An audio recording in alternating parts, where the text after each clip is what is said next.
একটি ঘরের জানালার সামনে উড়ে আসে কয়েকটি শালিক পাখি। এসেই তারা ডানা ছেড়ে শুয়ে পড়ে এবং চিৎকার করে। তবে তারা আসলে আহত ছিল না, খাবারের জন্য তারা এই অভিনয় করে।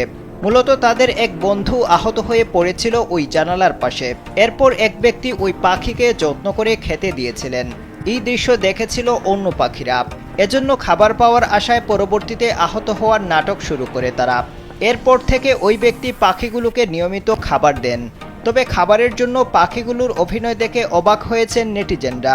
ভোরে যেসব পাখির কলকাকলিতে মানুষের ঘুম ভাঙে, শালিক তাদের মধ্যে অন্যতম।